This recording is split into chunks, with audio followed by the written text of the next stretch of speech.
Oh, Mauya. Welcome to Learn Shona, the YouTube channel dedicated to immersing you in the richness of the Shona language and the vibrant tapestry of Zimbabwean culture. Ndiripo zvangu, ndinotenda nenguva yenyu. I'm here and I thank you for your time.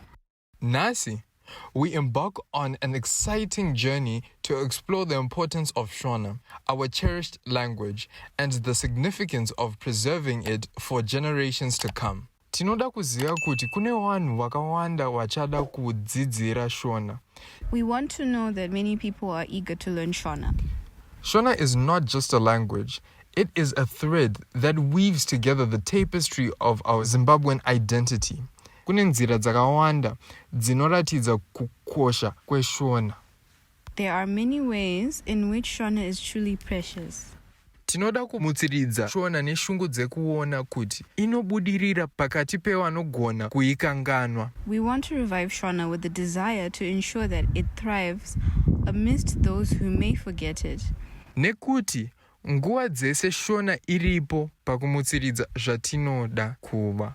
Because in all times, Shona is there to revive what we want to become. First and foremost, Shona is intricately connected to our Zimbabwean culture.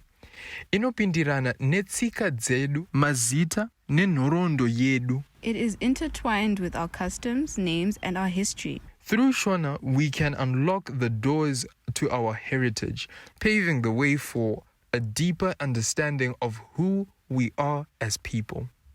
To achieve this, Learn Shona will provide a variety of engaging resources. For our esteemed adults, we will delve into captivating short stories. Pamwe pacho tinozobatwa nemashura echiShona. At times, we will be captivated by Shona's wonders. And for our beloved children, we have enchanting Shona kids songs. Dzimwe nguva tichawana nzira dzekushandisa nziyo dzenyu. Times, we will find ways to use your songs.